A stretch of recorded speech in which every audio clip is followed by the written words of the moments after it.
All right, so here we are. I'm Jane, and this is Lisa.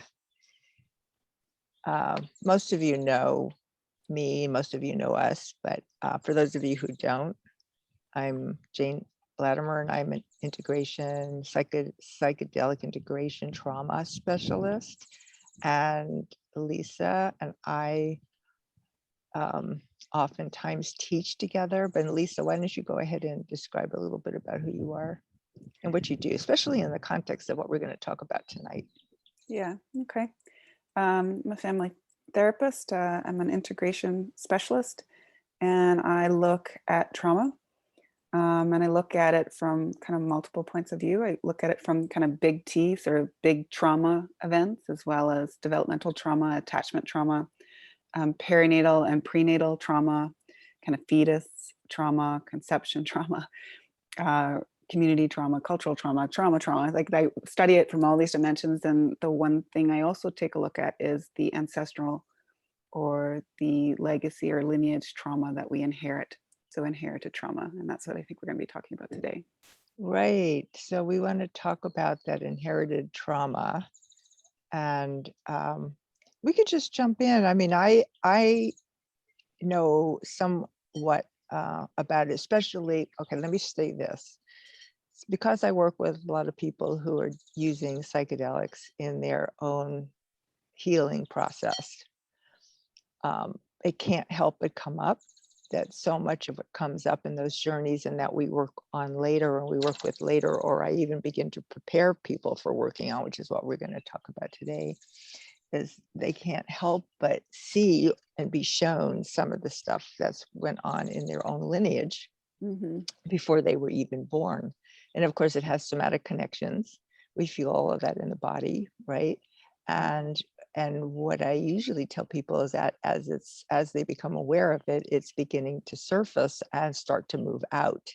Mm-hmm. Um, and so I wanted you to come on, because I know you have a very unique way of dealing with that whole holistic perspective on trauma. So yeah, why don't you talk about how you perceive and how you work with preparing people or helping them with integration with what we're calling ancestral trauma. Mm-hmm. Not with all clients, but with a lot of clients, I will want to understand the bigger picture. So I want to understand. I tend to do a trauma timeline straight from conception, kind of explore the big stressors and the attachment strategies that were kind of adopted, and we put this on a timeline from conception all the way to the present moment. And then I also do a family tree or a genogram, where we take a look at the hardships and the difficulties and kind of the mental stabilities or struggles that their parents had, and their parents' parents, and their the great parents. And we look at that, and we look at the stories within the family, and we put that together. And so you have this combination of a trauma timeline along with a family tree or the genogram that looks at the hardships and the conditionings and tendencies within the family. Sometimes you want to take a look at, where they lived, some of the cultural conditionings as well that show up, religious conditionings, that sort of thing.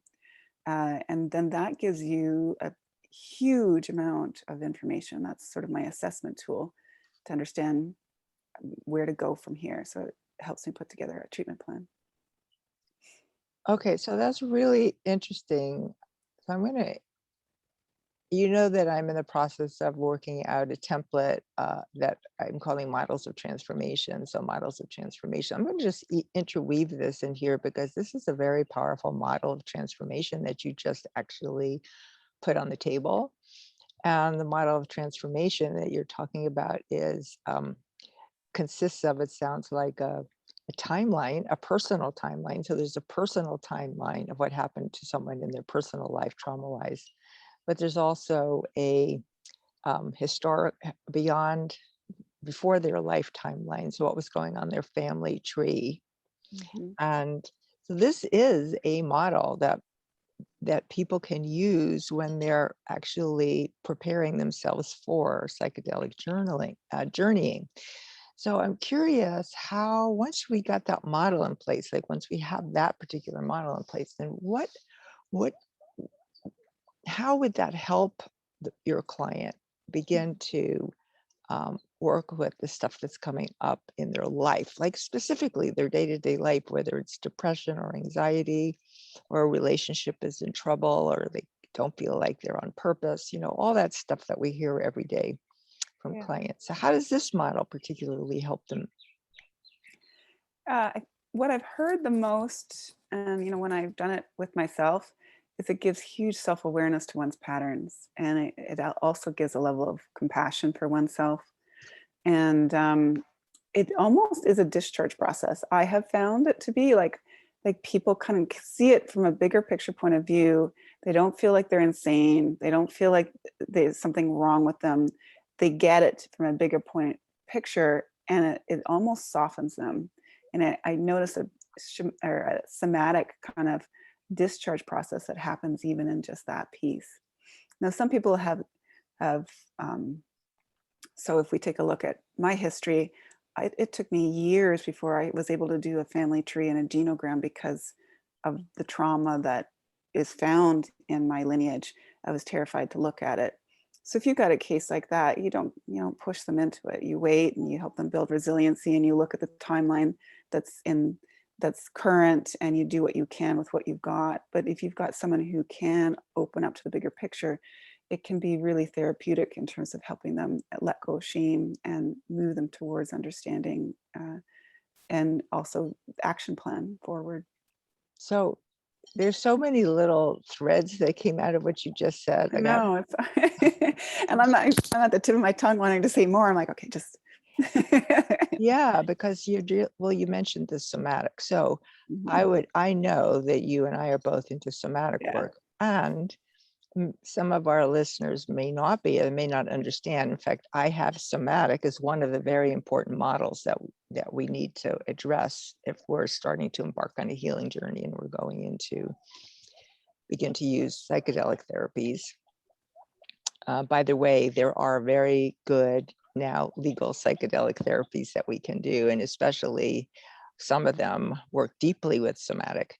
So tell me how you weave this somatic piece into this lineage work, this ancestral lineage work.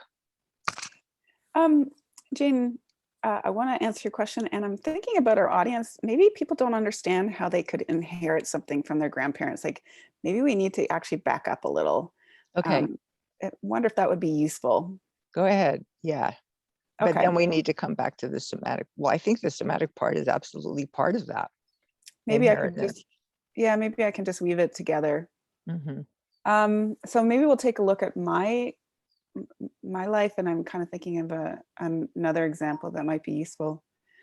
So so for me, there was huge family secrets that went back generations. And so this was an example of why I couldn't do the genogram, is because I might expose the secrets, right? So I had to close my eyes and turn away. And you could literally see that in my physiology. You could see the loyalty to my family that was embedded within me, embedded within my cells, where I had to turn a blind eye, look away. And this came up inside the eyes. It came up in a shift in sort of my body towards moving away. It came up in the excuses that I would use not to do the work. And it was a way to stay bonded and connected and loyal to the family, and therefore loyal to the family secrets that were there. So, okay, so maybe that adds a little bit of a Well, then no, what you're saying is you carried those secrets in the way your body held your very being. yeah, So exactly. this is a huge piece, and this is what people come up against, and they don't understand. That's why it feels like that's just who we are, or it's threaded in our being, and we can't see who we would be without that. We'd have to be without a body Yeah. to live without those patterns. So go on. So so that's a very interesting concept of that you couldn't even go back there because you were holding secrets. You weren't allowed to see them, so you couldn't go in and you couldn't go and look. So then what did you do with that, and how did that? Right. So it was like my identity with the family, my sense of belonging with the family would have been, in my perception, completely destroyed if I was to actually go in and dig into this ancestral, exploration. And nowadays they have these software programs that allow you to, what's that called? Anyways, it doesn't matter. But you can track all your family tree now, and I would just shake at the thought of doing that and doing investigation into my family, because it's like, what would I expose? What would I see that I'm not supposed to see? I'm not allowed to see. Well, if I look back and I can go back and I can do my family tree and I can really investigate. And in fact, I almost feel this passionate kind of curiosity and assertiveness to go in and dig deeper and make phone calls and look and investigate and open my eyes truly. But how did that come about? I don't even know if I can answer that. Just years and years of work towards this piece. But I want to add one aspect here. So, and this comes back to what is ancestral trauma or what is inherited trauma. So if you have a family, I guess we'll just keep on the theme of my family. So there was generations after generations of pedophilia going on, and the family was keeping that a secret. And so you had to look away. You could not look. You could not keep your eyes open. You couldn't engage. You had to have an attitude of get close, but not too close, because you never know what you might say that could get the family in trouble. Right? Stay connected, but not too connected. Look perfect on the outside, even though things are a mess on the inside. Whatever you've got to do to create that status of the perfect family. And this went back generations. So if you take a look at this, these patterns are going to be ingrained inside my great-great-grandmother and my great-great-grandfather, right? The looking away, the body looking away, the tightening, the closing of the heart, the disengagement, the inability to reach and really hold on to this individual. And instead of this ambivalence will show up. All these patterns get stored inside their physiology, and it gets them stored there inside their sperm and their eggs. And then that gets passed down to the next generation. And then that gets passed down to the next generation. So there was a study done with male mice, and they put these mice in a cage, obviously, and then it brought this fragrance into the cage. And then when the mice started smelling the fragrance, they shocked them. So then when the fragrance would come in, their amygdala would go off and this fear response would go off inside of them, right? So then these male mice had babies, and then those babies in turn had babies. So you had 2 generations of babies. The second generation of babies, it might have been in a 3rd generation, I can't remember.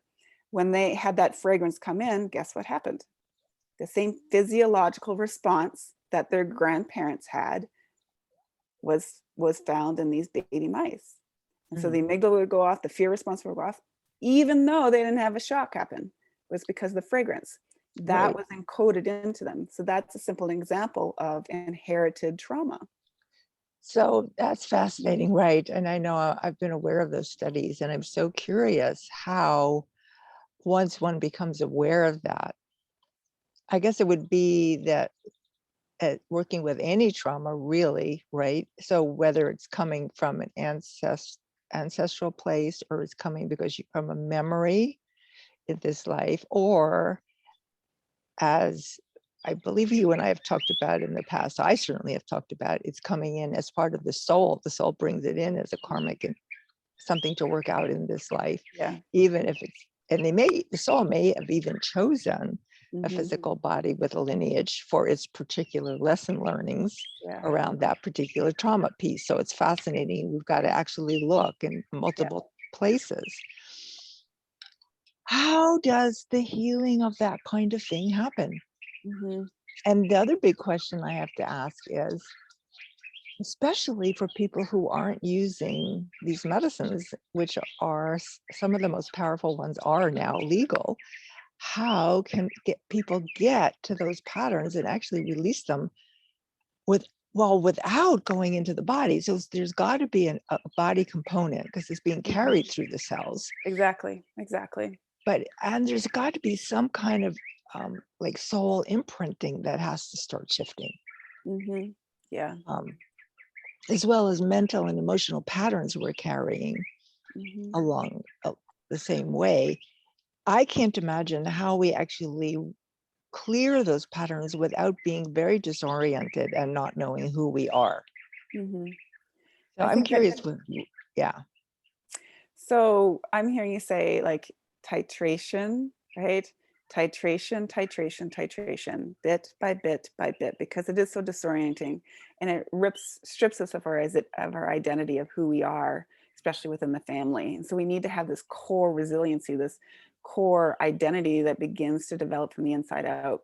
And again, that's why we want to understand, we want to do this bigger assessment, because then we can look at, where am I going to get my most bang for my buck here in terms of accessing these traumas and healing and developing this core? Where do I start?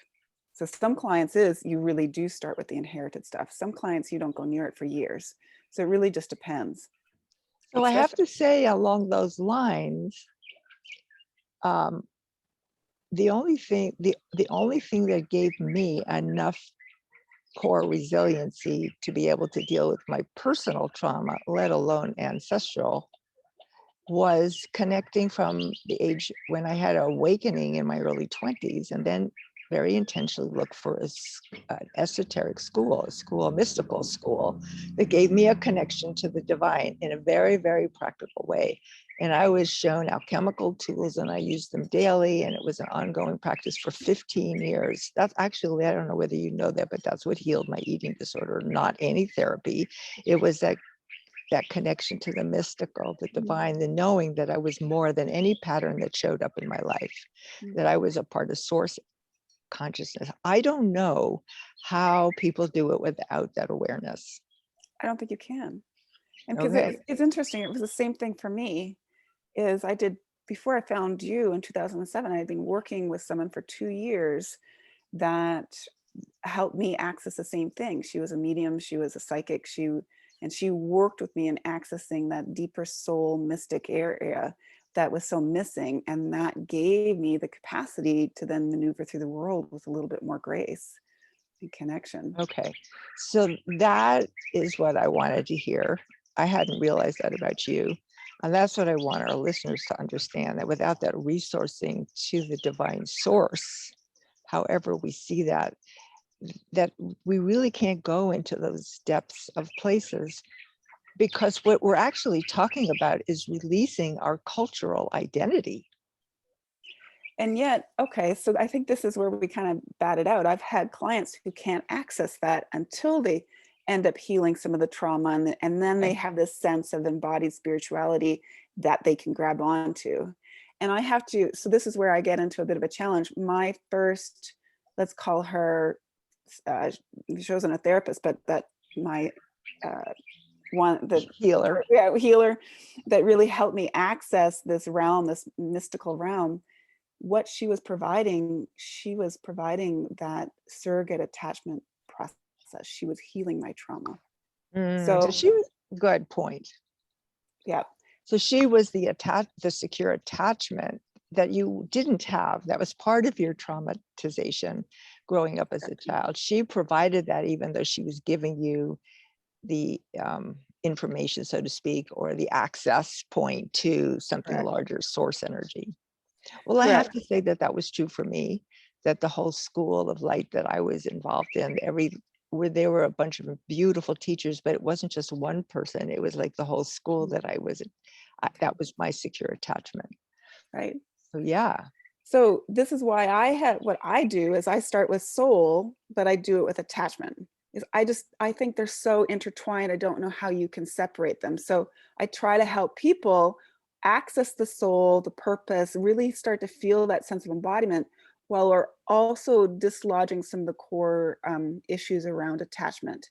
And then through that, they can begin to better attach with themselves and attach with this higher realm that then will allow them to go in these other areas. Okay, I'm going to just put us on pause for a sec. I think you're recording. Yeah. So what really, I guess, what I saw, what really excited me about this conversation was that now we're interweaving and intermixing different models of transformation that we have that we have to understand, otherwise they'll be missed. So Yes. for example, in my mind, it was my connection to the light source that was the primary healing. And then when you said, well, and for you, your attachment figure was your healer, right? That made me aware, oh, that was a whole awareness in my, like a blind spot in my awareness that I actually had an attachment model working for me there, which I hadn't seen until you said that. So my attachment, my secure attachment, not just to one person to the school, and actually that's what made it secure, because one person could come and go, but I still was very connected to the school. So I had a number of people that I could securely attach to, that enabled that attachment, that allowed that truth of the light to come through and allowed me to open to it because it was a secure attachment. You got it. So I'd like to add one more piece to that. yeah. So I personally, my experience is I personally weave the attachment with the soul in with everything I do. So I almost feel like it's a 3-pillar process. You want to have attachment there that has to always be there when you're doing a lot of this deep work. The soul has to be there. There needs to be a bigger purpose, a bigger meaning, that sense of mindfulness and awareness and observance and exploring how the soul is going to integrate this. Those two things are always there. And then you add your transformational model on top of that, where it's SE or art therapy or doing the genogram and inherited trauma, or wherever you're going to go, those two pieces I feel are kind of the core. So that's very interesting, because what that says to me, so in the alchemical model, which is the overarching model, that is the model of transformation or transmutation, where where the false self starts to dissolve so that that inner light can come through, right? And then the holotropic model brings us back to that connection to source and inner guidance system. That's that Graf brought through, always coming back to inner guidance system, which is what you are speaking about in terms of the soul. So you're working always with that inner guidance system, or that connection to soul, right? On the horizontal level of the Graf model, which is this plane of existence. So you're always working, and in terms of what you're talking about using the model of secure attachment, which a lot of people don't have. So they don't have that secure attachment while they're working the other pieces. And so I think that's beautiful. So you're always working the secure attachment while you're working the connection to the vertical, which is the soul. And then you can bring in the other models. So it's like, yes, it's like an X, Y, Z coordinate. It's 3-dimensional coordinates. And you're always you're needing, how much do I need of this? How much do I need of that? And how much do I need of that? And you're always kind of, it's like, yeah. So this is, go ahead. Jane, for one thing, your recording is coming in a little staticky when you talk. So maybe we'll kind of cut it off, like we'll make this one a little short. Okay. But I want to add, I think this is one of the pieces that a lot of people that go in and start doing psychedelic medicine don't understand. If you are, right, that the psychedelic medicine is the third component. It's the Z in that 3D model, that you still have to have your attachment and your soul, and then you add that piece. If you don't have those two in there, then that part can be almost too powerful, or can actually throw you into a reenactment cycle, or as we talked about in prior videos. Yeah, well, it'll blow you out.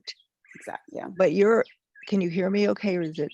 No, you're okay. you're good. It's just a little. So just let me say, so that's why it's so important that the individual who's doing psychedelic work for healing has what they call the guide. I think goes much further than that, but because it has to be more continuity, especially when we're working with developmental trauma. There's got to be more continuity than just the guide for the journey. And so that's what creates that secure attachment. And a lot of people, Lisa, don't have a connection to their soul. And that's one of the reasons why they're doing the psychedelic work, because they have an idea that that will open them up to that. And it does. Just And it can, not always. As a matter of fact, I've seen it not many times. Yeah. I've seen it not many times. Mhm. So we can talk more about that. I think that this would be a great place to stop for now, and then we can pick up on this, because I want to pick up on the IFS model, because that model is also a soul self model. So it is working with that. It's working less with the attachment aspect. Okay, so let's stop here and we'll pick that up.